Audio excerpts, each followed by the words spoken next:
Good morning, everybody. Welcome to the Top Empowerment Masterclass series in partnership with Fundi. Today, we are talking about student success through bursaries. We have a very profound and phenomenal group of panelists with us today, highly intelligent and really just amazing people in terms of what their contribution is towards a South African education system.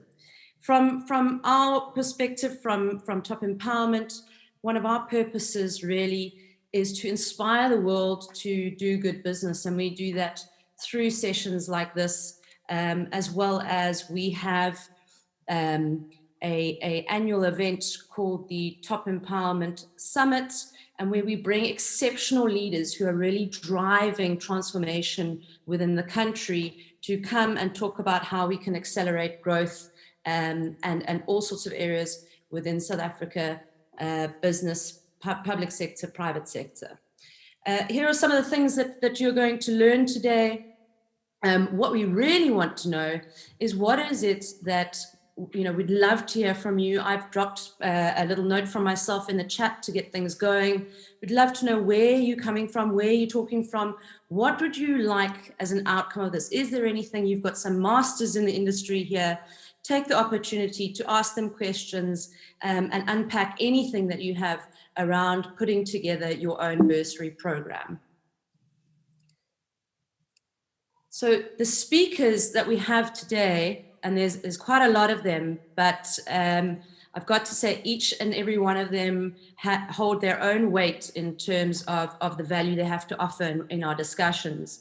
The first one I'm going to introduce is Professor Vivian Antoinette Lawak. She is the Deputy Vice Chancellor of UWC. Vivian, welcome. Would you like to say a few words just to say hi? Just unmute myself. Thank you very much, Carla. Yes, it's my pleasure to be here. I'm Deputy Vice Chancellor Academic, trained lawyer, both private sector and public sector experience, and I'm hoping to be sharing what we've learned in the higher education space with you today. Thank you so much for joining us. Our next guest is Chantal Erstasen. She is the Executive Director of the Cyril Ramaphosa Education Trust, who has been around for a very long time. Welcome, Chantal. Thank you so much, Carla. It's great to be here, and I'm very pleased to be joining the other panelists. You've already introduced me, so I look forward to what lies ahead. Thank you. Thank you.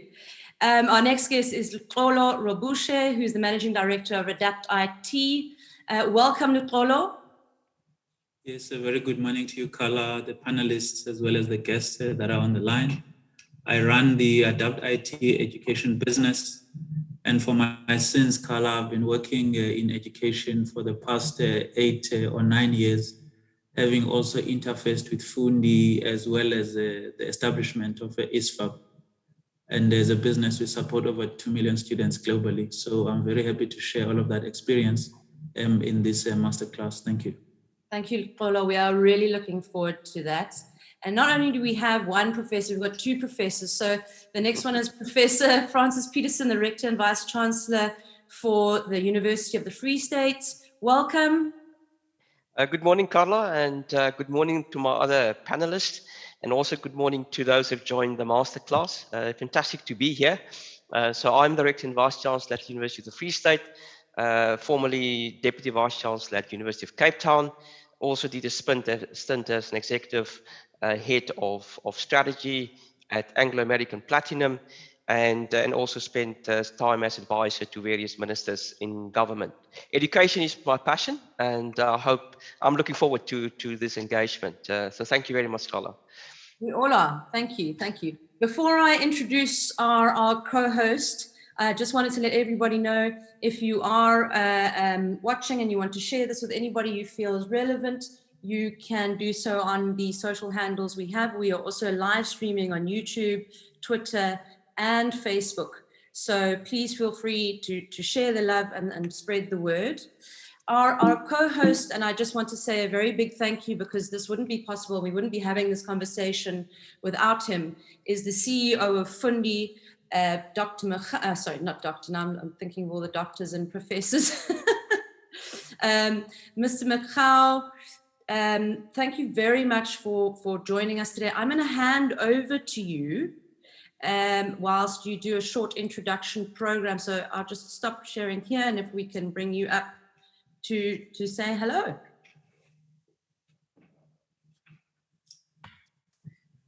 Good morning, Carla.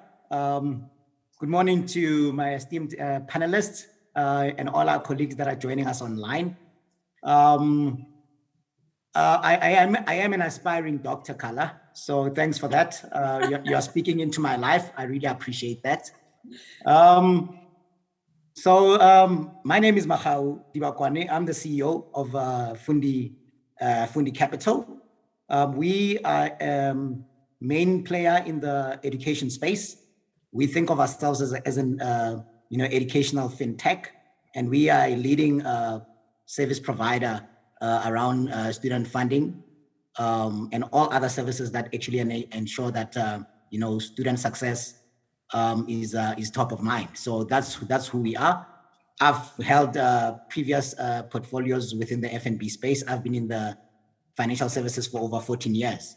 So I think that's just a high-level introduction of who I am, but I think I'd like us to go straight into why we are here. So if I may, Carla.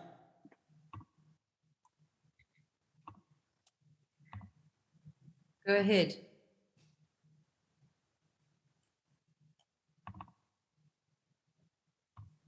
You'll just let me know if I'm projecting. Yes, we've got you. There we are. Thank you very much. Again, thanks for everybody for joining us. As Fundi, we are really excited to be part of this masterclass. And I look forward to discussions around student success and the return on corporate investment for bursaries. I'm going to be giving you a high-level overview of who Fundi is, our interpretation of this specific market that we're talking about, how we view the opportunities and the challenges in the space, but more importantly, our proposed wraparound model for student success and positive throughput. So at Fundi, our ambition is to become the single source for all things that enable student success. This is a summarized view of all our solutions that collectively enable student access and success in education. Our solutions span from student funding, student accommodation, learning devices, and the bursary support programs, in short called BSP. So this BSP is our wraparound solution, which we will engage on in more detail today. One of our most recent acquisitions that complements our portfolio of supportive solutions for students is a student information platform called Fundi Connect, something that we're really, really excited about. That is the background in a nutshell about what Fundi is about. So let us now get into the heart of the matter at hand. Please allow me to share with you our perspective of the bursary support ecosystem. So this is what we call our BSP market on a page. The slide tells a story about these ecosystems and gives a broader view of this particular space. I think it will be appropriate for me to share with you the trends as we see them, the challenges and opportunities, a quick highlight on who the players are, but more importantly, the voice of the bursary student. So what are the market trends telling us? We expect to see huge uptake in bursary support services. Despite the challenging economic environment, we see that more people want to do good as companies desire to support student throughput. I mean, we've seen, especially in the last few months with the challenges that have been happening, but we've also seen a lot of people rising up to this particular challenge in the student space. From a data perspective, from 2012 F&B study, as well as some primary research from Stellenbosch University, they were able to present, some stats and data that showed, that we have serious challenges in that there is poor student throughput rates. This study included all universities excluding UNISA.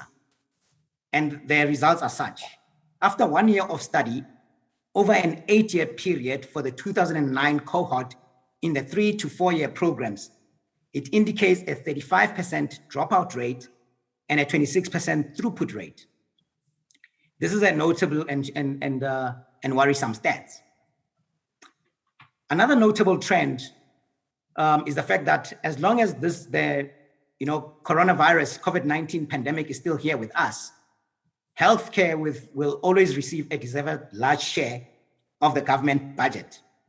And this will result in lower budgets for education. This negative trend, we believe, will add more stress into this entire education system. While on the private bursary side, we see added pressure on business to deliver returns on their bursary investments. This will call for more measures and reporting on student success, as businesses want to make sure that they get the best ROI for all their investments. So what are some of these challenges besides the poor throughput that I've shared already? From our engagements with our clients, we actually have received some feedback, and we understand that some of their struggles include having clear matrices around their CSI and bursary investments. It also includes measuring and tracking the student success, but there's also focus around human capital investment and not just CSI. So who are the players in this space? I guess historically, this used to be a very close-knit market of players. However, we are delighted to see new entrants and other creative funds and funders that are contributing to the bursary market. The likes of Phoenix with crowdfunding is quite an exciting example. This will certainly help with filling the funding gap and also providing other services that will ensure that the student bursary and support market improves. But more importantly, what is the student saying? So our research and interviews with students have yielded great insights. The students have voiced a need for more support. They said they require tools and amenities that are conducive for a good study environment. We have case studies of our very own bursary students that have excelled when put through a bursary support program. I believe you have seen some of these testimonial videos. If not, we will distribute these as part of the masterclass pack. So what opportunities are there? It's always important to reflect back on the stats. So according to Statistics South Africa, about 13% of youth between the age of 20 and 34 are graduates. Less than 20% of people over the age of 30 are unemployed in South Africa, compared to more than 45% for people younger than 30. So young people are likely to be left behind unless urgent interventions come to the fore. So in my opinion, the opportunity that is there for us as industry players is to contribute to the increasing the rate of employable graduates. Another opportunity is that we can be able to build human capital skills for the future workplace. Everybody is talking about the fourth industrial revolution and how to get students ready for the jobs of the future. And this is something that is very topical in the higher education space.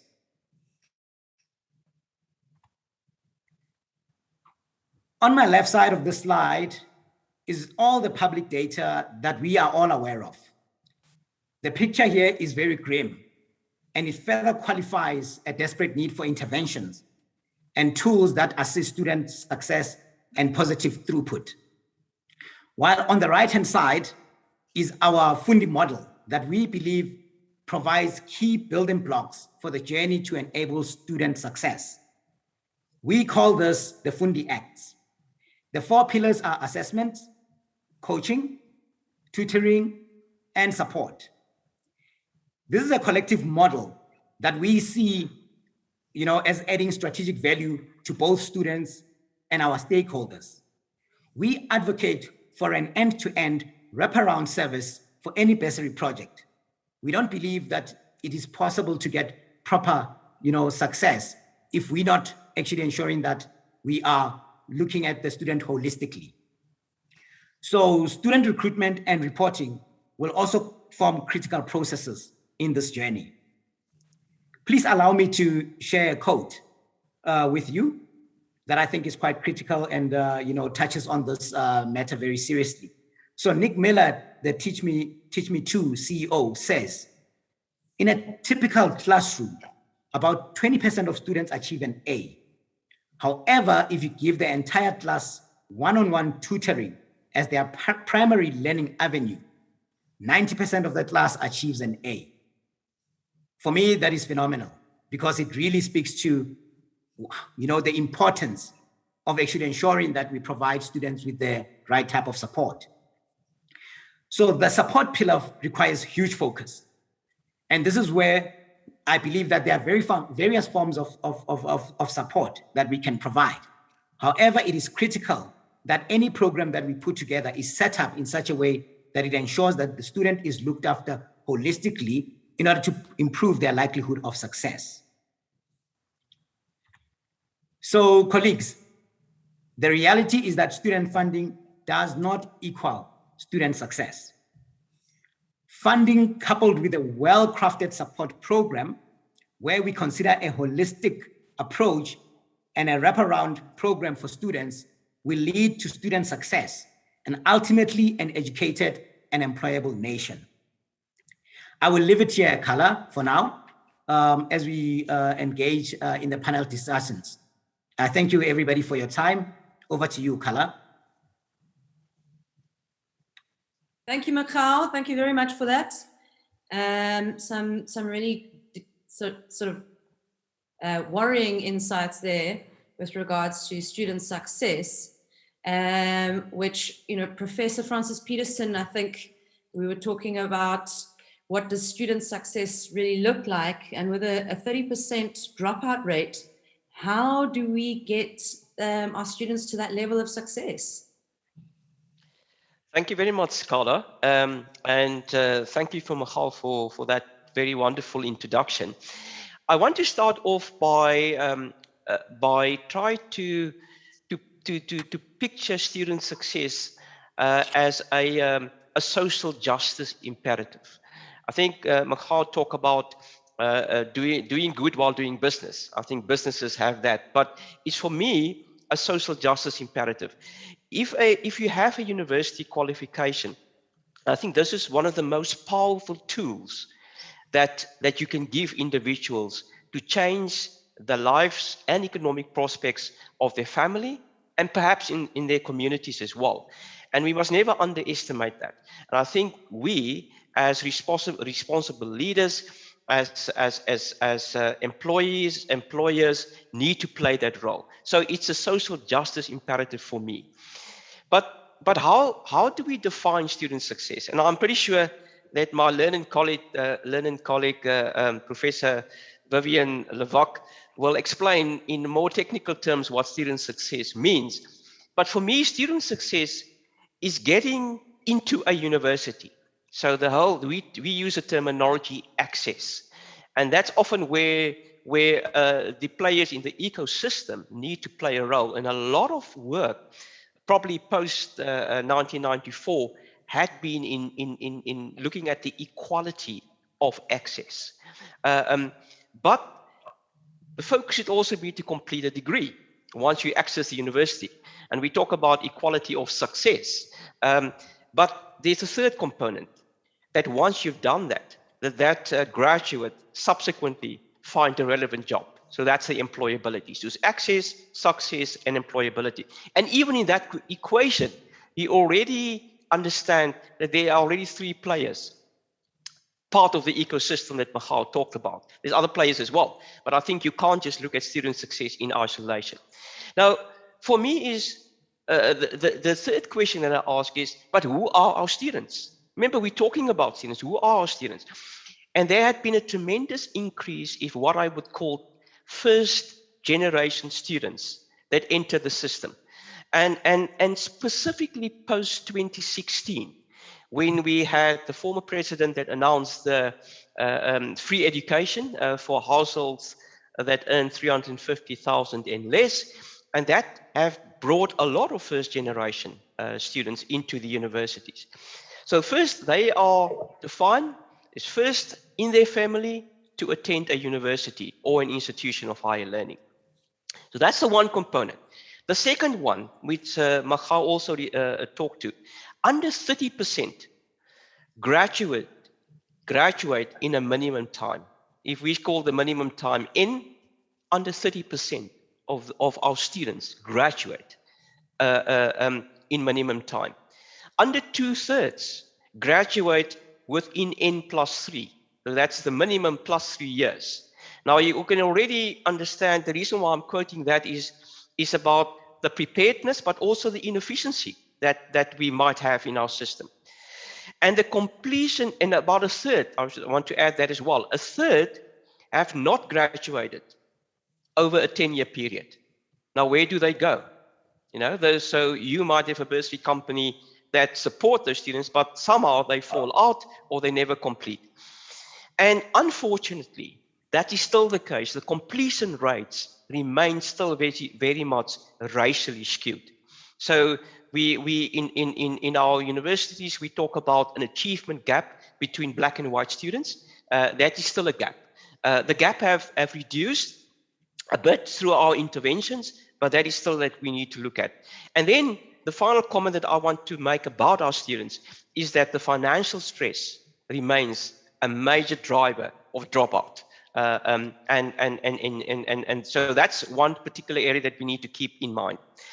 The fourth question that I want to ask myself is that when we talk about, now that we know our students, we also have to know what they're saying. Now, Mahal did talk about some surveys that they probably have conducted, but there's a formal survey in South Africa called the South African Surveys of Student Engagement. It's called SASSI.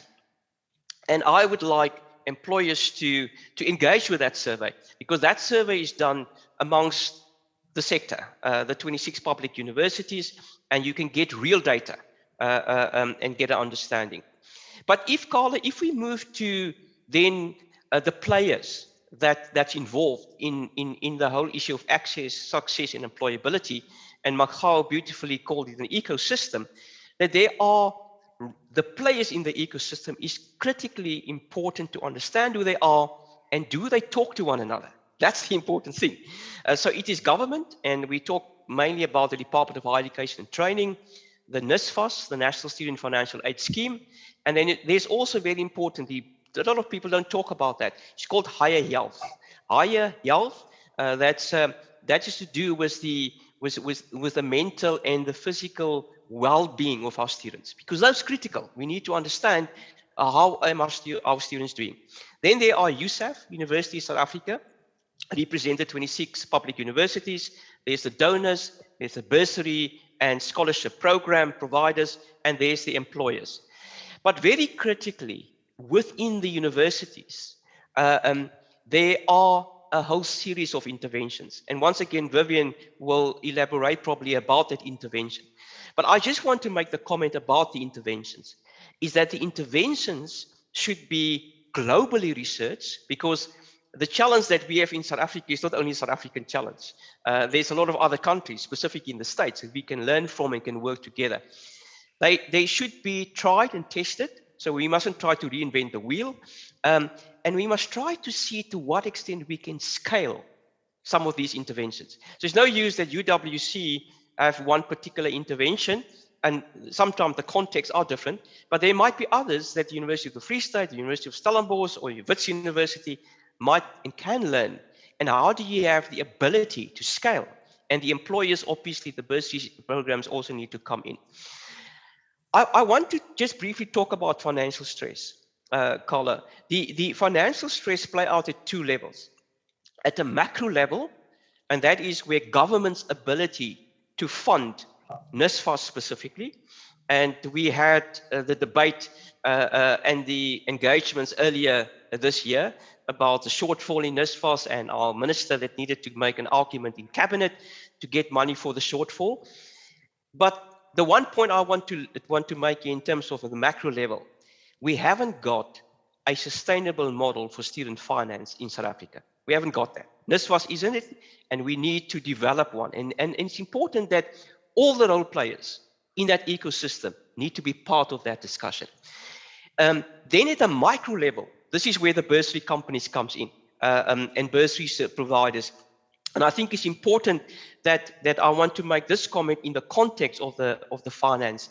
And NSFAS have shown us, we've done a lot of research on what NSFAS support provided to the students. Fantastic financial support, and that financial support lowered the financial stress. It actually also reduced the rates for dropout. But the significant decrease in the rates of dropout was not actually only about financial stress. It was about the other support. And financial stress, I would like to bring the message across that bursary companies shouldn't think that there's the single bullet, the silver bullet that can fix everything. There's a lot of other wraparound support interventions, and they will have to reinforce one another to make that change. Why am I saying that? It's very important that although bursary support and bursary schemes that companies and foundations and other providers provide is important, and they should continue to provide that. To see return on investment, you actually have to, what I call, focus on the power of collaboration. So to what extent could those different players in the ecosystem start to collaborate? And then what you then move to, you move to the concept of what I call collective impact. Because collective impact means that there's a common agenda that we understand.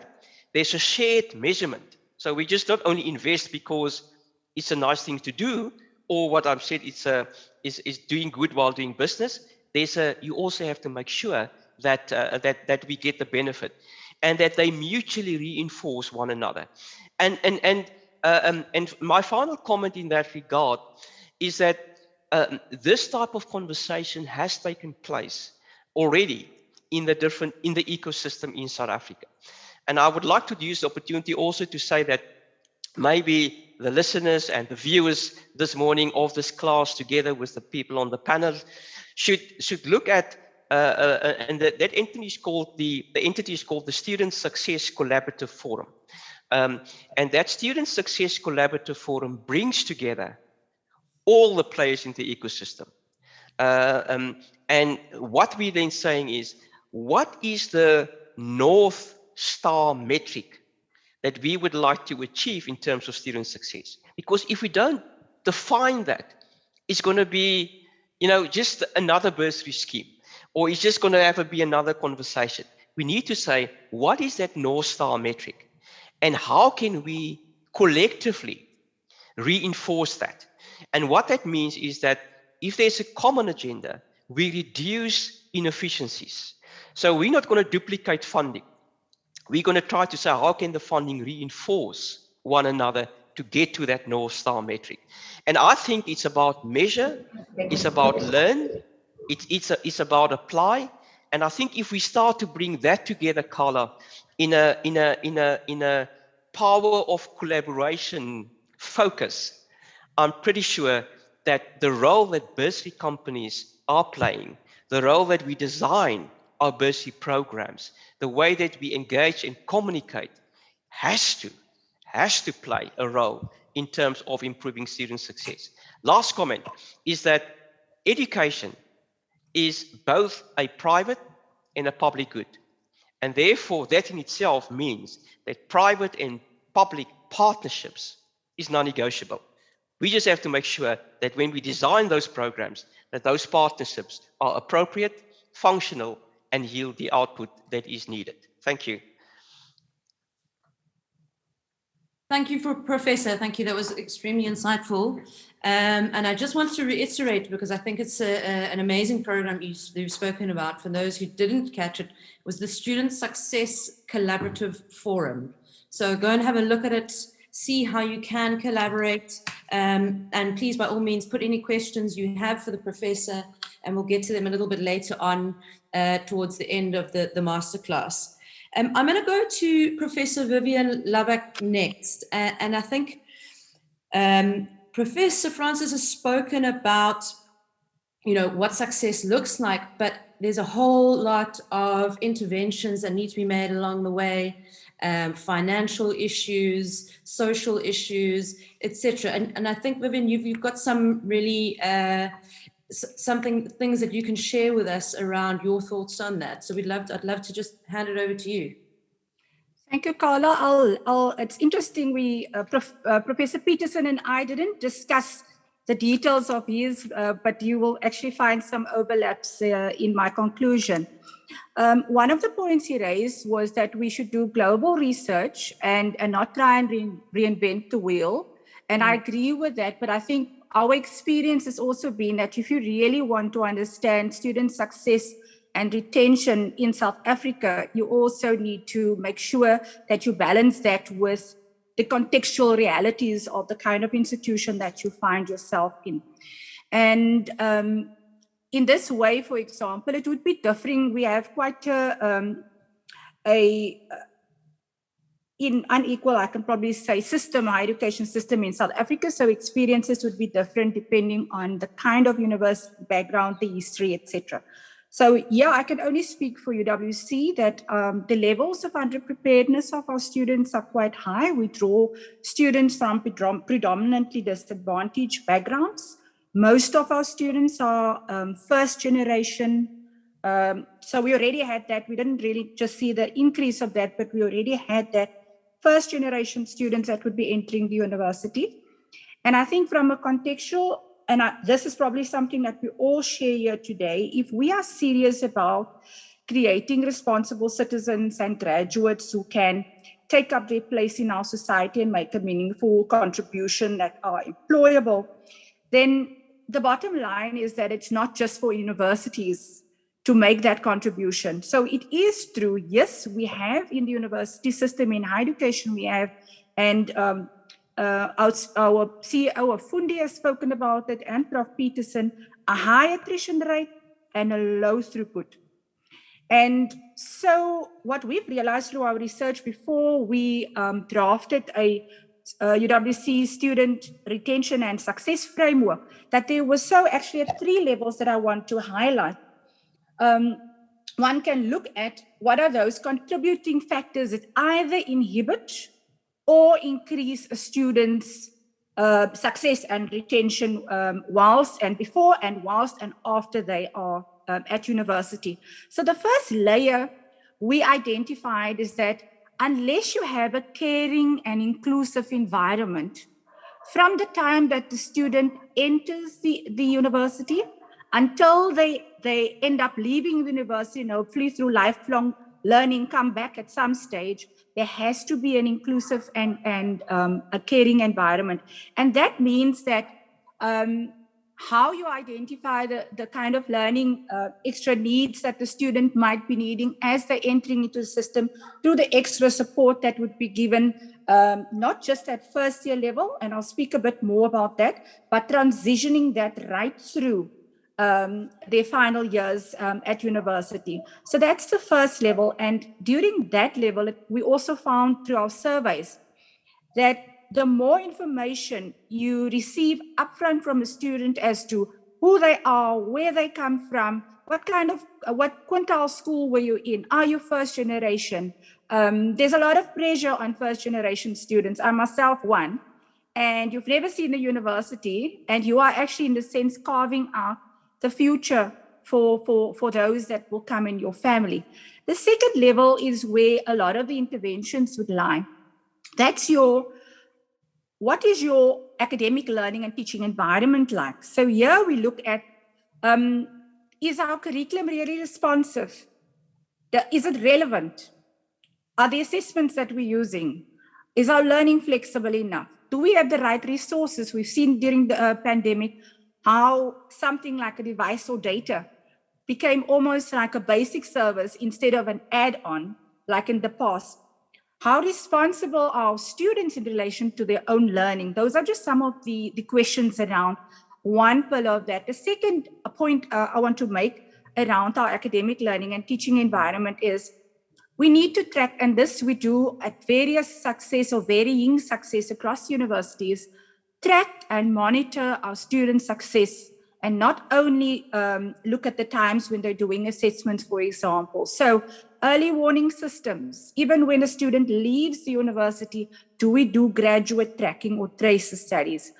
Whilst they are at universities, and I think most universities do this quite successfully now, we have quite a big focus on data analytics, and we do cohort studies to try and understand those factors. So it's a constant need to improve on those interventions then that will enable, and that we can only learn through the use of learning analytics and other forms of data analytics. Then what we also do in this band is to review constantly and evaluate.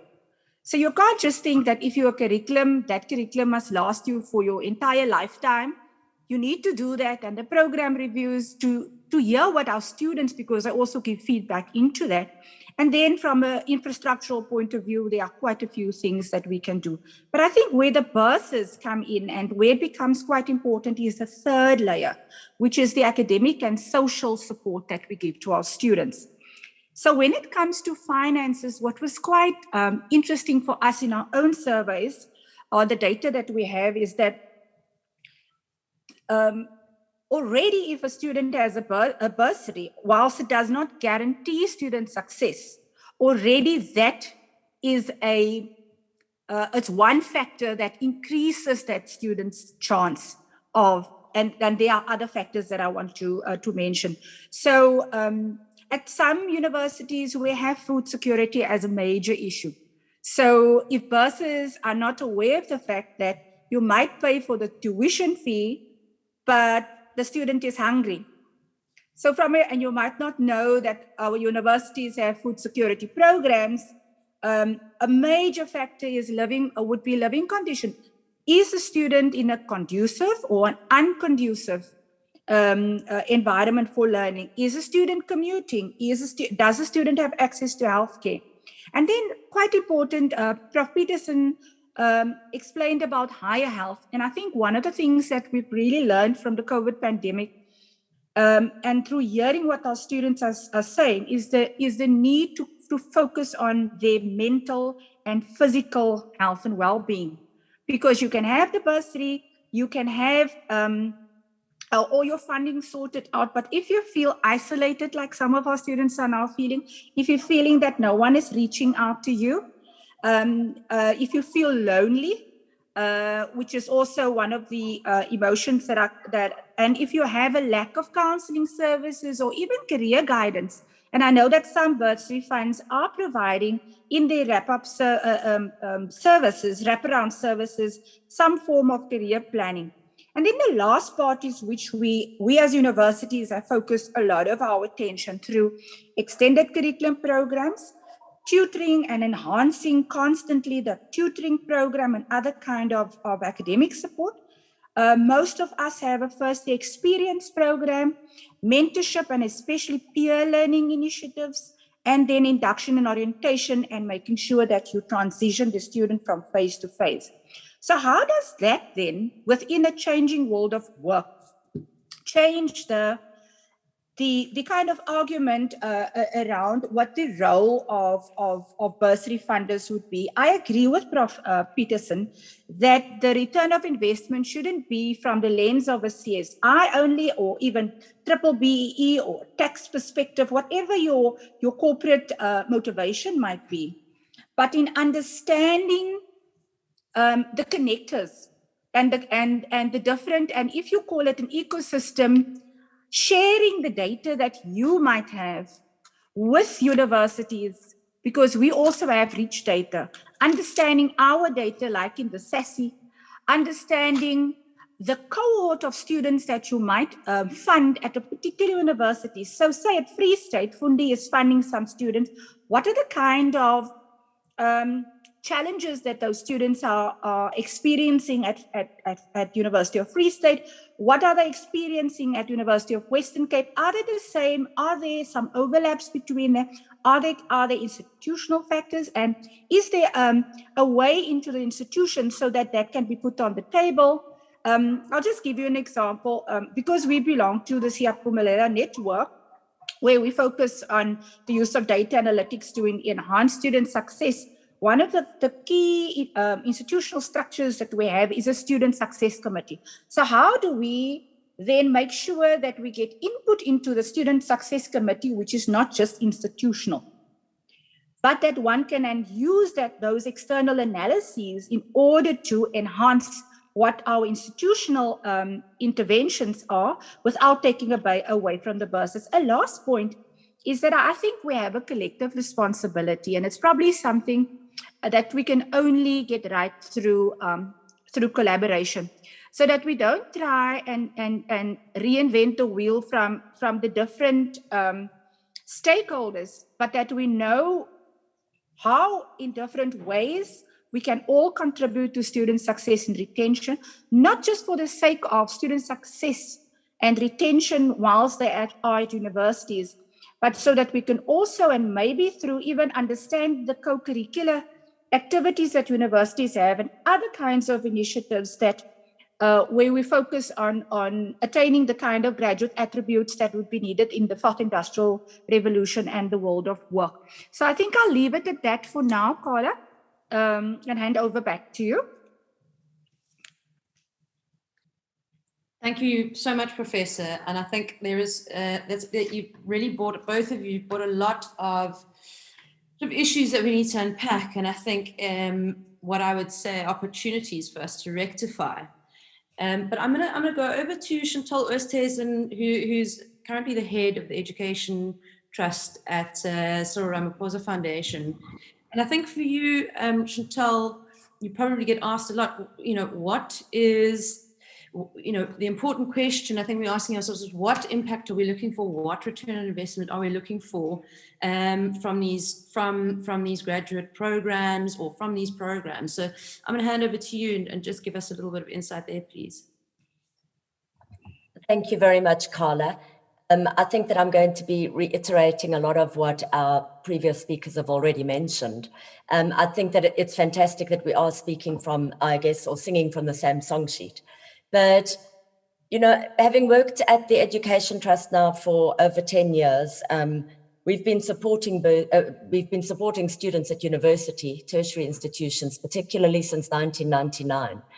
And when we started out, there was, I think, like many people supporting bursary students, we recognized the need to provide financial support. It's the way a lot of, I think, the bursary providers have started out. And as has been mentioned, financial support is not the be-all and end-all. We've come to recognize that. It has to be so much more than that. Over the years, we've transformed our program and concentrated on holistic support. I'm very pleased that Vivian mentioned the fact that holistic support is essential, and that is what our program is based on. Holistic support, which incorporates psychosocial support. Over the years, we've come to recognize the need of the students who are really desperate for mentorship, who need to be receiving counseling, need to be understanding that there's more to, I think mental challenges have become vast, and the past year has really placed a further impact on that. But there were so many things that came up in what you're talking about. For us, it's about having a student, firstly, there are challenges with our education system anyway, primary and education.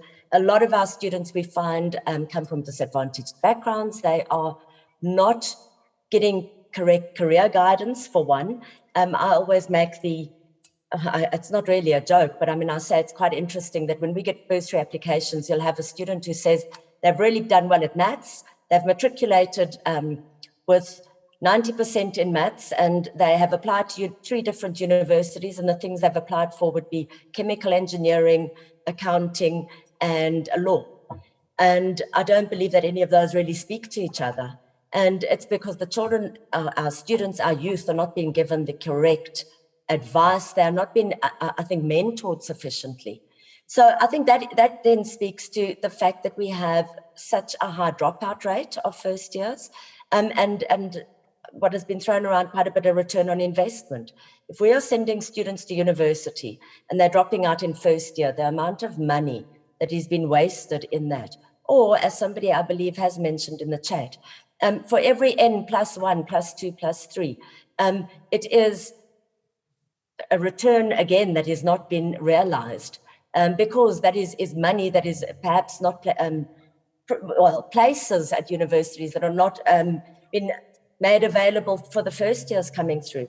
Now we have a really, really big challenge around bursary support for students. That is a major challenge. I always say that I believe there is sufficient money, however, out there to be supporting students. So it is about collaboration. We need to be speaking more. We need to be collaborating. It's something we've done at the Education Trust where, as I've said, when it moved from just being financial support, we needed to collaborate with many other partners to bring them on board, to be able to ensure that our students are getting the support to progress through university, to graduate, and to be effectively or efficiently skilled to go into the workplace. Now that raises the next challenge that we're having. We're producing graduates who are now not being able to find work. We speak of the incredibly high unemployment rate of our students, and that in itself is disheartening. There have to be further opportunities, and that I believe somebody mentioned in the chat also, the first year out of university, your graduate status, there's no work experience. So what we try to do as a trust also is to ensure that from first year, while our students are studying, they've been exposed to other opportunities where they are enhancing their soft skills beyond what they're learning at university, been placed in workplaces, job shadowing opportunities throughout their 3, 4, 5 years, whatever it may be that they are studying. But I think that if we can have more corporates recognizing, and not just corporates, any of our partners, and we're talking across all aspects here, if we can have partners realizing the need for us to be focusing on our youth and developing our youth beyond just paying for their fees at university, it's going to benefit us all. I talk of the life cycle of our youth, and it's almost like building with Lego blocks, I think, because I believe that building our youth one econo Lego block at a time is going to see the success that we need, or certainly provide our students with the capacity to go out and become, I don't know, I guess part of our economy, because that is ultimately what we need, is for them to be building our economy. Somebody else did, and I'll just go into that briefly, somebody else in the chat also mentioned entrepreneurship. And I think that's a whole nother discussion, but it is so important, I believe, for us to be educating our youth on the benefits of entrepreneurship and perhaps unpacking what entrepreneurship is. So again, we speak about a student going to university, they're studying accounting because they want to become a chartered accountant.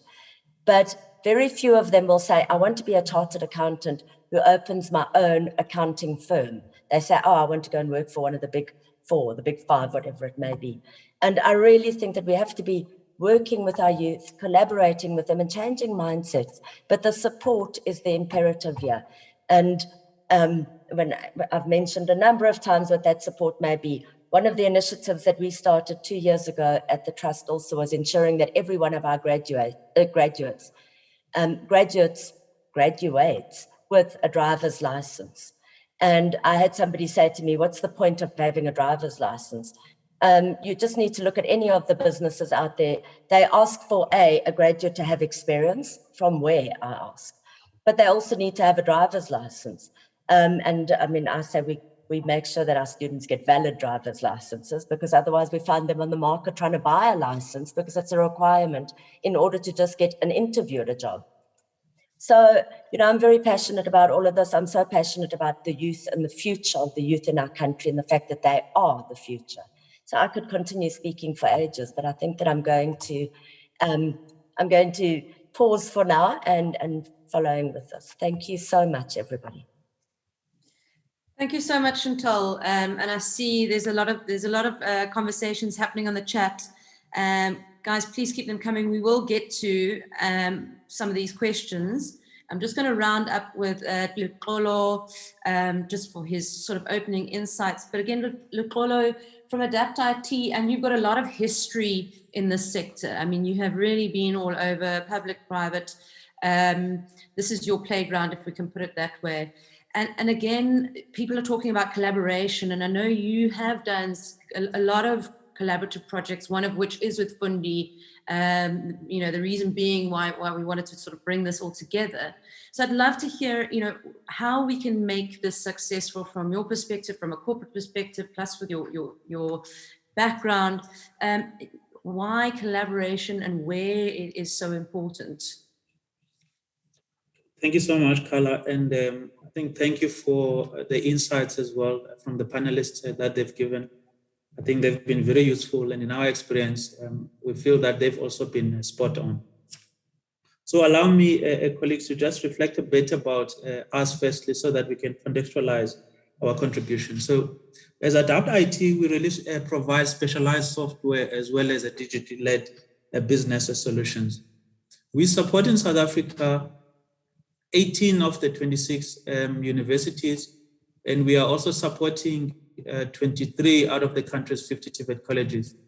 Our history, which started in 1986, has been with the provision of an ERP that supports institutions of higher learning, and that has focused primarily on the admin assistance side.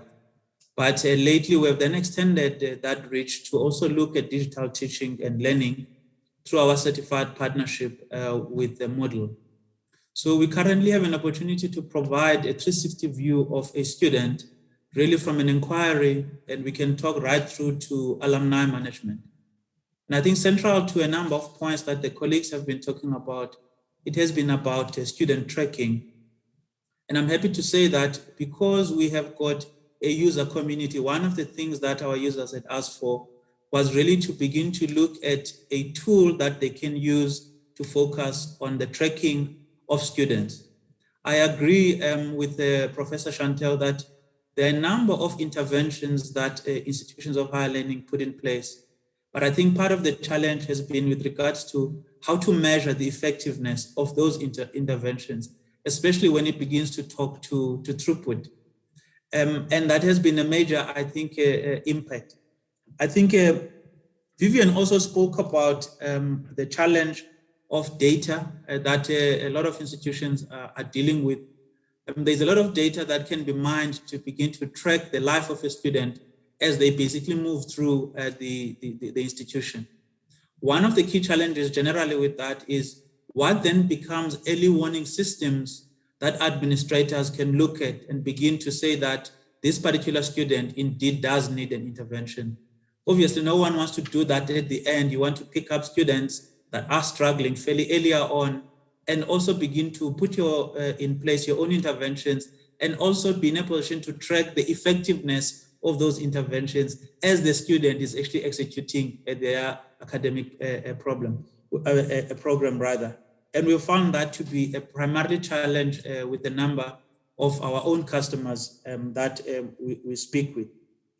The other thing that has happened in the last 4 years has been the move to student self-service. And linked with that has been a real key for students that they want to have a sense of control and the ability to manage their lives, even as they execute their program.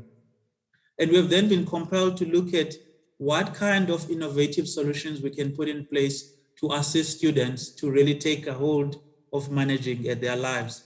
And one of the things that we've done in the last 2 years was the introduction of Chatbot Technology in higher education, which allows students to really get first-hand responses to a number of interventions and interfaces that they have with the institutions of higher learning. Also, Carla, from a collaboration point of view, as indicated, we work with a number of different partners, one of which is Fundi. And we work with Fundi on 2 fronts. Firstly, they are distributors of our bursary funds, which for the current year is over 4 million and is supporting 50 bursaries. The other thing that we have done, I think, to Chantal, was to provide an amount of money, which is 7.8 million, which is really seeks to assist the schools. And we're doing this through Adopt a School Foundation. Our business has got a global footprint. We have got presence in South Africa, obviously, a lot of presence in SADC, if we're talking about Namibia, we're talking about Botswana, Lesotho, Swaziland. We also have got presence in East Africa, in Rwanda and Kenya, as well as in Ghana and Nigeria. And while I'm highlighting this is by way of interest, I think Professor Peterson, is that there is a lot of focus on basic education across the continent, because there's a realization of the relationship between the foundation that a lot of learners get in basic education and how that assists them to succeed in higher education. And therefore, there's a lot of focus in terms of the foundational skills that students get at a lower level and preparing them for the university life as we have it now. I think the other element for me that I just wanted to highlight is the fact that if we look at what is required for students to succeed, I mean, in South Africa, the unemployment rate for the youth, if you use the expanded definition, is currently sitting at 55%. And I've looked at the stats as a report. This has been the case really for the last 10 years, going back to 2011, that youth unemployment has been sitting at about 50%. That then requires that our interventions cover a number of different layers. So not only must we just offer bursaries, but we must also have a focus on learnerships, because there is a serious need to provide skills that are required by a lot of young people so that they can begin to get employment and get it quickly. And then there's also the focus with regards to the internships for graduates. As Professor Peterson was highlighting, there is a huge unemployment amongst our own graduates. And this for me, Kala, is what I consider to be contradictions that we have within our own country. We have an abundance of human capital. At the same time, we have got very high unemployment rates. We also have got increasing literacy as well as the increase in tertiary education. And that notwithstanding, we have got high unemployment rate, particularly amongst our own graduates. And something else that Professor Elawak spoke to was what is increasingly becoming clear, that we have a misalignment of the curriculum. You'll see that lately there is a great focus on the provision of short courses that can allow young people to acquire a specific skill and then to be in a position to get employment quickly. That is why now the likes of Elon Musk, if you look at Facebook, you look at Google, they in fact are shunning formal education, and they are moving more towards skills-focused training, because they believe that they are able to shape the minds of young people much better and allow those people to get employment quite quickly. And if I use an example, lastly, Carla, as part of my introductory remarks, is we meet a lot of young people that are applying for employment. And when we have conversations with them, we find that they are not really prepared, not only technically, but sometimes we feel that emotionally, to take the opportunities that are presented to them. And there's therefore a need to really work with them to really get them to a point where they are able to feel that they are productive. We used to provide a year program on our internships. And we found that towards the end of the 12 months, it is when these young people are really beginning to be comfortable in terms of their technical skills. And then we basically say that's the end of the program. So we amended our program from 1 year to 2 years, because that then allows us to also acquire or employ those individuals, knowing that they've got skills that are useful for us within Adapt IT. But beyond that, we are quite happy that they can go outside and find employment somewhere else. In the past year, we had 15 of these interns, and all of them were able to acquire employment beyond our own space. Let me just touch on entrepreneurship, because there is something that we are particularly proud of as Adapt IT. There has been an emergence, and I think Maka was talking about this earlier, of young people who are developing ed tech as well as fintech solutions that we have been using from a collaboration point of view.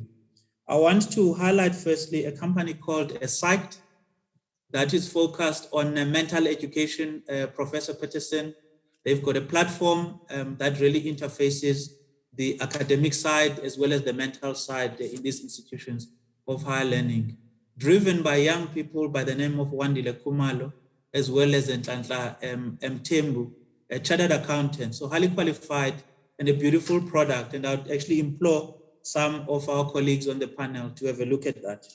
Another one has been a product called a light bulb, created by a gentleman called Alan Mushabe, that is focused on online learning as well as tutoring, that we also have got a relationship with. Another one that has got a lot of coverage lately was Levels app by a person called Bojane Sihua, that assists young people to find the right kind of courses and basically integrate the application process for young people. She's also a chartered accountant, by the way. Another one is by a lady called Ati Khwetu, who is a master's student in actuarial science, has developed an app to assist learners with maths learning. That's also a partnership that we have. And the last one is by a gentleman called Kopano Ntswane that is focused on modern gaming. And why I'm highlighting these colleagues, I'm saying that as the corporate sector, we do have an opportunity to encourage young people and the businesses that they generate to basically form part of the ecosystem color that you are referring to, so that not only do they learn and get assistance at bursary level, but we also then give them opportunities to essentially develop solutions that they can then use from an entrepreneurship point of view. Let me leave it there for now, Carla, so that we can get some of the interactions from the colleagues. Thank you so much. Thank you, Luqalo. I'm just going to ask you, because I've seen there, can you just repeat that those, the company for mental support?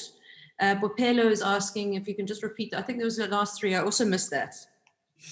Okay, allow me then to go through them. I'll go a bit slower. The first one is called Psyched. It's spelled S-Y-K-E-D. And it basically links the students with psychologists and psychiatrists in terms of the management and the support of students as far as mental health is concerned. By the way, globally now, mental health is rating as the third highest focus for the higher education sector. The second one then, Carla, is called a light bulb, and this provides an online platform for assisting students with tutoring as well as online learning. The third one is called a Levels app, and the name of the owner of that app is called Bojane Sihua. And what it basically does is to link the prospectus of the student with the applicant, so that students can look at the courses that are available and help them to make choices as to which courses would be best suitable for their needs. The other one is called Beta Sigma X by Ati Khwetu to assist the students with maths. And then the last one is called Modern Gaming by Kopano Ntswane. And the whole thing about modern gaming is that because a lot of young people are spending time in social media, it's much easier for them to interact with learning approaches that are essentially available in the same platforms that they are using. That is why chatbot technologies are very popular with young people, because they are available on WhatsApp and they can communicate through that platform quite easily. Thanks, then, Carla. Thank you so much for that, and it gives a lot more clarity. And also congratulations on some of those successes you've had. I think from Professor Francis Peterson talking about collaboration, it seems, or a cohesive collective point of view, you really tied that all together, and it would be remarkable to see, as among all of you as panelists, how could you scale that? You know, how could you scale that growth? How could you scale those opportunities among you and your different institutions? Before I get to some of the questions, there has been a poll that has just come out, so we'd love to hear some feedback from you around some of those questions, and I will give you the results of that whilst we're on the masterclass. We've got about 25 minutes to go, so we're going to do about 20 minutes of questions and answers. The first one I'm going to ask, and I just want to put it to Professor Vivian and Professor Francis, was around your comment, Luqolo, that skills-based training is kind of what we're looking at as the new profession or the new academic way of learning, and how that impacts. How would that impact this? How would that have affect our institutions, and are our institutions agile enough to be looking at this as a future? Because Vivian, you spoke about the future graduate, the future student. I'd love to hear your thoughts and responses on that. Okay, I can go if Francis is fine that I'll go first. We've had quite a series of discussions on this internally, but it also depends on the kind of profession and the context where the student is moving into. I'm most familiar with the legal profession and the understanding that we eventually over many years created amongst the organized profession as well as us as higher education institutions is the fact that skills are very necessary, and some of those skills need to be infused in the undergraduate program, but without sacrificing on the substantive content that would be needed. So in a sense, we had to create an understanding that whilst we would ensure that there would be certain legal skills, I'm just using law as an example, now we're infusing entrepreneurial skills and to get to also to the entrepreneurial mindset, etc. On day one, when they enter practice, they're not going to be technically adept person. They're not going to be a ready-made lawyer. And so that the continuum of learning comes from us as university with a substantive knowledge and some skills infused up to the vocational training that still is a responsibility of those in the workplace. And I think once one understands the continuum, and especially in context of lifelong learning, it doesn't become a shifting of universities have to do all the skills, and therefore the student or the graduate will be work ready. That is a perspective that has been borne out. Besides the legal profession, where I was very involved in how do we carve out a new LLB, but in other professions as well. So I don't think a one size fits all, but I do believe that more skills would be necessary, but those skills might not be technical skills. They would be skills that where we can, especially for our problem solving skills, critical thinking, creativity, innovation, those kind of things, entrepreneurial skills, those kind of things in the basket would be very important as future or graduate attributes for the changing world of work without having a technicist approach and without shifting the responsibility to one party or the other. So Carla, I would like to add with what Vivian has said and agreed with her. I think universities are supposed to also produce graduates that are thinkers. Because if you align them to a short-term demand from the economy, then I think then there's the misalignment between what university should be doing in the longer term. I actually would say if I have to give a sort of a response to that question, and often when I engage with the sectors of the economy, when we talk about ecosystem, we shouldn't talk about ecosystem just because it's a nice word to do. Let us try ecosystem playing out, answering that exact question. So what we've done at the University of the Free State is that all our academic programs have got industrial advisory boards or sector advisory boards, where we bring the ecosystem in the economy into the university. So they know how the curriculum works, they know our students, they know our academics, and we also jointly design employability courses where the people from Microsoft or others work together with our computer science, and the mentoring part or the vocational part that Vivian talked about, we already start to do in conjunction with the economy. So I said yesterday to Carla, the business model of the university is we are delivering on our academic project, but we also need to understand where our feeder stream comes from, which is the school system. So we need to have a back integration loop, to use your terminology, back to the schools, understanding the school system, where they come, what the success is, and so on. And you also have to have a forward loop into government, private sector, industry, commerce, communities, to understand what they do, what they stand. And if I talk about the ecosystem, that's the ecosystem. But not only on paper, they need to work practically. And this is a very good example. And we can cite entrepreneurship examples, because the way that we look at entrepreneurship is not an activity, it's a value chain, from sensitization to skill development, to practicing, to exposing them to failing entrepreneurs and entrepreneurs, incubating, innovation, commercialization. That's the value chain. And that cuts across the full ecosystem.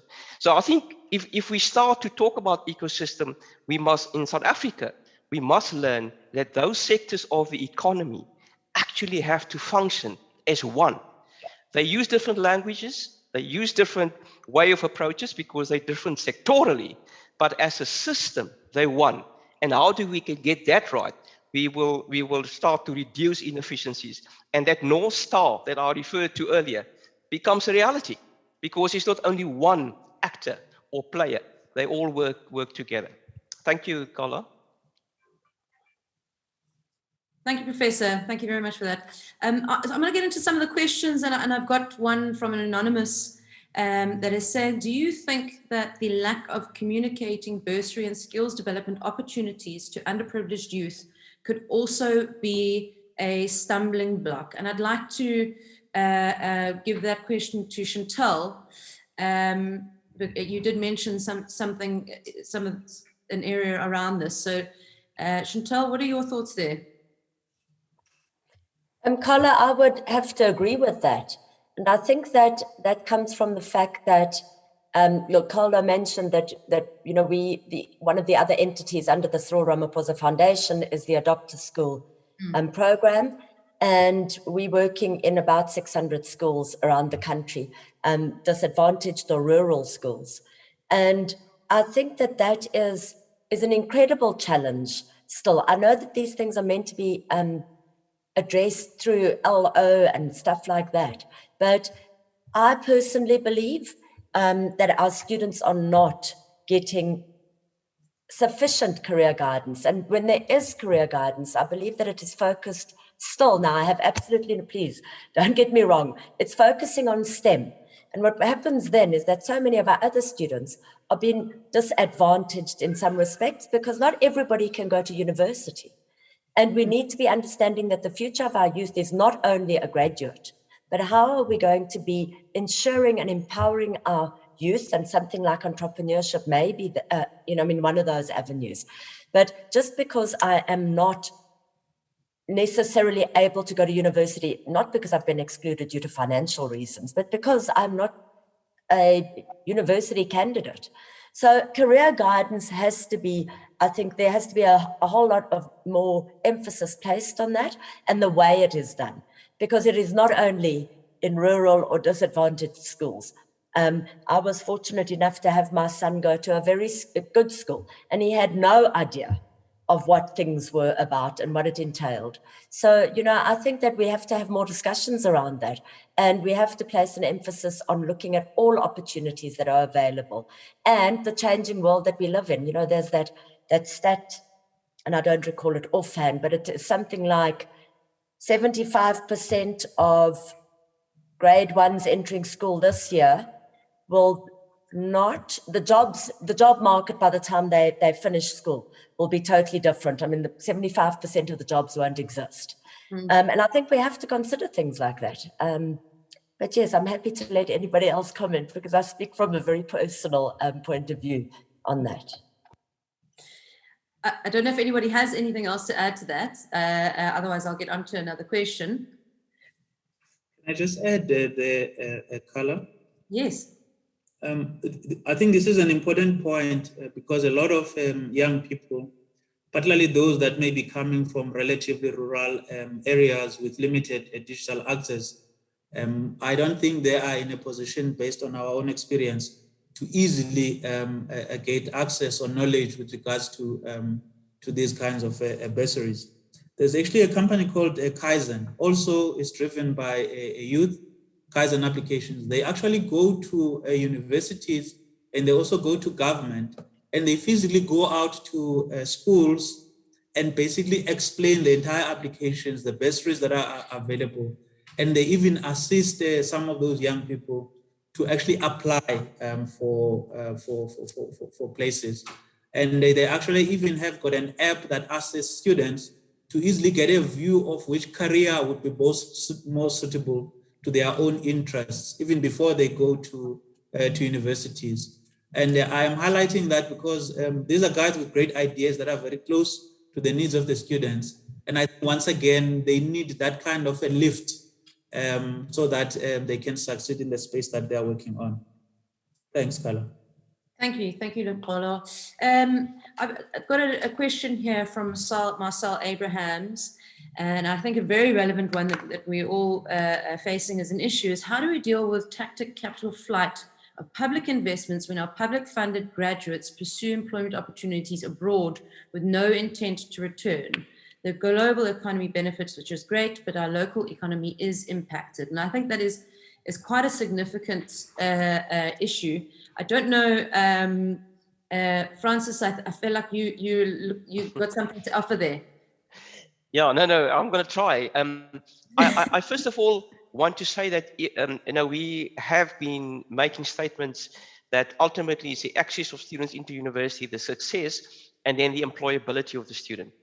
Now, for that to work, you have to have an economy that operates, because if the economy doesn't grow, you're not going to get jobs. Forget about the entrepreneurship component for the time being, because not everyone have got the skill and aptitude to be an entrepreneur. But so I do think that if you don't have the opportunity or don't provide that opportunity for people in the country, they would look elsewhere. And there's nothing wrong with it. For me, it's important that there need to be an opportunity for those individuals to come back and to connect back with the country, because often you pick up experience, so much experience on a global stage that is ultimately going to be useful when those individuals come back. So I would rather say that in our university, in most universities, we bring a skill to our graduates that effectively means that they could be internationally mobile. And that international mobility is there to be able to say, well, how can we utilize the experience for those individuals? Even if they stay there are interconnections. And I've been talking to alumni that has been in the UK and other parts of the world for about 15 or 20 years, and they're now back and playing critical roles in the country. So I don't think it's a complete loss, because when you start to try to keep them and there aren't opportunities, you just make the challenge and the problem a little bit larger. So I would rather than say have the opportunity, get them out there and try to lure them back to the country to make a contribution. And then in parallel, start to see how we can start with our players to grow the economy. And that growth probably is going to come from small and medium enterprises in South Africa's context, and therefore entrepreneurs, small boutique business schools, all of those will need to come to the fore to say, well, how can we grow the economy so that we don't have a skew distribution of skills leaving the country only, and there's no skills or no collaboration coming back. Thank you. Thank you, Professor Peterson. So I mean, we've got a few questions, and I'm going to sort of leave it with the last one and probably speak to all of you on this. But it says, thank you, Professor Peterson, and I know you answered some of this in the group chat, but I do think it's really important. Where do we start? Because everything looks so complicated, to make sure we increase output of universities, and to add that when we look at it from a funding process, how do we get around making our programs? I'd like to just add to that and say, what is the very first step that we're looking at when we're looking at, from all of your perspectives, when we're looking at putting these funded programs and bursaries together? I think every single one of you agreed it's not a financial only perspective, and you need to be quite agile in your approach of where finances go. But what is the very first step for success that each one of you would recommend we take embarking on this journey or one of these programs? Let me start with Professor Peterson. I'll start with you because you yeah, did. Okay. Yeah. So I could start and then sort of also sort of finishing off my last comment. Yeah. I think one need to start by trying to get understanding what is out there already, so that your program just doesn't become another program. And that for me there is a little bit of research. Don't try to reinvent the wheel. And I think if your basis is I want to make a difference, then the difference will come primarily in terms of optimizing what we already have. So I want to make an example. Vivian talked about a meal allowance. If a meal allowance to a UWC student is 100 Rand, and NSFAS only give 80 Rand. If I start a bursary company, then I would say, well, can I understand what that means and probably allocate the 20 Rand to the 80 Rand so that it actually becomes an impactful difference. Because if you now start a meal allowance parallel to that was also 80 Rand or 60 Rand, you're actually not addressing effectively the system. And I think one of our challenges in our bursary environment is that we are not effectively addressing the issue. We're throwing money, but not understanding where we're throwing the money to. And it's for me, that understanding that you should start first. And then a final comment, Carly, was anything, was any investment, but I don't want to say student funding is necessarily only an investment. You need to be close. You need to understand who am I investing in, and what does that invest in person that I invest in feel? What does he think or she thinks? And I think to be close to the person that you fund, it make a huge difference. I purely only say that I'm bursary company X and I'm funding a student. So I think those probably would be the two things that will be crucial for me. Thank you. Thank you, Professor. Professor Vivian, I'm going to go to you next. Yes, I also have 2 or 3 points to make. I like the idea of a mapping of the bursary landscape or the funding landscape, because even just sitting here today and listening to what is available, I was trying so furiously to make notes when my colleague from Adapt IT was talking about all those sites and the stuff. I just wish that if I'd known about those things, and how do we then make sure that there's a mapping of all the funding opportunities for students, and almost like a central database where they can access that information. That is the one part. Then I also think if we're really serious about this collaboration that we spoke about, and making information available within the ecosystem, one of the contributors could be to richer information is if you go and survey your graduates that you funded, what are they saying? And can you, and most of you are probably already doing that, is there a possibility of creating then a community of practice amongst those that receive the bursary funding to understand what were the other kinds of things, or what were the things, number one, that made them successful, and what are the other kind of things that we don't know? It might even give us an opportunity to look at, is your wraparound service really wraparound? And then to share that as a best practice across the system, not taking away the competitive elements, but even maybe bursary funders could also become their own community of practice, besides collaborating with us within the broader ecosystem. Thank you. I'm not on mute. Okay, good. Chantal, I'm going to go to you next in terms of just a roundup and where you would begin. I think, once again, Carla, I mean, it has been addressed. So just very briefly, we have a joint responsibility, and that responsibility lies with the learner, government, education institutions, business, and I suppose society at large. But I think that I'd like to raise something that Vivian said, and that is that we also, I mean, it's all about collaboration, and we need to be working together. And it's not about being in a competitive environment, it has to be a collaborative one.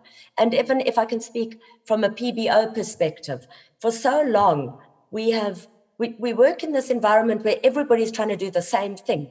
There's so many NGOs, NPOs that have been set up, and instead of collaborating, instead of reinventing the wheel, as Prof. Peterson said, let's work together. And we're not competing for the greater good here. And a lot of, I think that a lot of NGOs, PBOs, whatever they may be, still feel that this is a competitive environment. We're trying to get money to support our cause, but it is a general cause. It's a cause for the greater good. And if we work together, us too, as PBOs, NGOs, we'd have a far greater impact. So let's collaborate. That's what I'm saying. Fantastic. Thank you, Chantal. Luxolo, your final thoughts there? Thank you so much, Carla and the fellow panelists. From our perspective, I want to emphasize the matter of career guidance and career planning.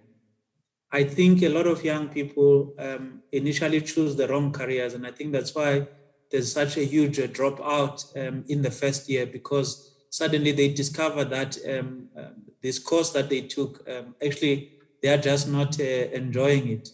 I've got a nephew of mine who wanted to do medicine, and he applied too late, and then he moved on to apply for a BSc. They gave him something in agriculture.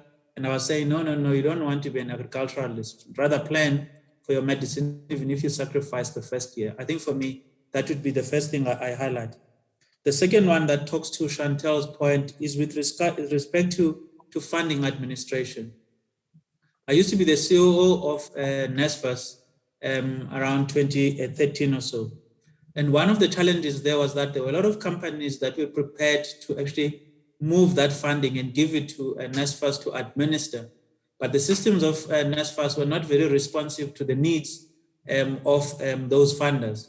And that's why I think Fundi has got a great role to play together with ISFAB, because the more effective and the more transparent we are in the administration of the bursaries, the more funders can actually be comfortable, I think, to provide even more of that.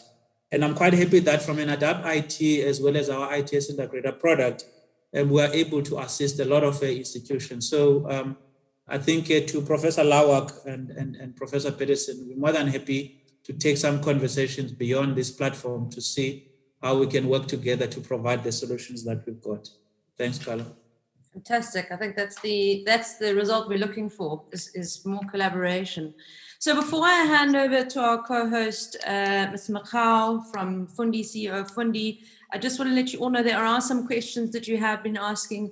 The Fundi support team is able to answer your questions. We will give you contact information in a follow-up email. There will also be a link to the full masterclass for anybody who wants to access it or share it or refer back to it and go through that again. So the results will be there. If there are any introductions or questions that come up post this masterclass, please, by all means, I will pop my email address into the chat, and you're welcome to touch base with me and just ask me who you'd like to connect to, and I can perhaps give you some introductions if there can be some collaborations. Mr. Makau, over to you. First of all, thank you from Topco and Top Empowerment for co-hosting this with us. We're very proud to have put this together, and we have worked very well together. And I'd like to thank your team, Marla and Spiwe, who've been really on the button with this. So thank you guys very much for that. And over to you. Thank you very much, Carla. I think what has transpired in this session has been quite amazing. I'm really very proud to have been part of this. The team of this esteemed panel that is actually here, and it's here to talk about how do we actually make a difference. That's why we are all here. And when it comes to assisting students, I think us as Fundi are very much open to engagements that will always ensure that we put the student first. I mean, we are here, our focus is on enabling dreams, and we're very excited about, these conversations, and more importantly, the fact that it sparked, collaborations. And we hope that, and I expect naturally that these conversations will go on and we'll be able to even strengthen this, relationships even more. So once again, I would like to thank our panelists. I would like to thank Topco, Carla, thanks for moderating this. And most importantly, our invited and esteemed guests for joining this, much needed session. I think it was quite important for us to get together and be able to engage around how do we improve, student throughput and make sure that the investments that we all make actually, improve the society at large. So thank you all, and I hope to engage all of you in the future. Thank you. Fantastic. Thank you very much. Thank you, everybody. And hopefully we will continue the conversation. There will be an article, a write-up that goes into our Topco Bulletin newsletter next week, Thursday. So please keep an eye out for that, and share the insights and collaborative successes that we could be having to make sure that we get our youth educated and successfully part of our South African working society. Thank you, everybody. Thank you. Bye-bye. Thanks, Carla. Thank you. Bye. Thank you. Bye. Bye, everybody. Take care. Thank you, everyone. Bye.